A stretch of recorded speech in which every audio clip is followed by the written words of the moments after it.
এই তুই বুকে হাত বেঁধে নামাজ পড়ছিস কি জন্য? বুকে হাত বেঁধে নামাজ পড়া সঠিক নিয়ম, এজন্য বুকে হাত বেঁধে নামাজ পড়ছি। কোথায় পাইছিস এসব নিয়ম? সহিহ হাদিস থেকে পাইছি। রাখ তো সহি হাদিস, তোরা কি নতুন নতুন নিয়মে প্রতিদিন হাদিস আবিষ্কার করিস? আবিষ্কার করতে যাব কেন? এই সমস্ত হাদিস তো আগে থেকেই আছে। আপনারা কোনদিন হাদিস কিতাব পড়েছেন?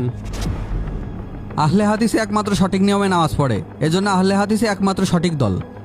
বাপদাদা 14 গোষ্ঠী হানাফি, বাংলাদেশের বেশিরভাগ মানুষই হানাফি দল করে। এই জন্য হানাফি একমাত্র সঠিক দল, অন্য সব দল পথভ্রষ্ট এবং শয়তানি দল। আরে আপনারা তো সঠিক নিয়মে নামাজই পড়েন না, আর হাদিস অস্বীকার করে আপনারা তো কাফের হয়ে গেছেন। কি আমরা কাফের? আজ থেকে আহলে হাদিস এই মসজিদে নামাজই পড়তে পারবে না, তোরা বেরো এই মসজিদ থেকে। এই দাঁড়া দাঁড়া, এই মসজিদ কি তোর বাপের নাকি? যদি মসজিদে নামাজ পড়তে দিবি না তুই বের হ। কি এই রুবাই এদিকে আই তো। হ্যালো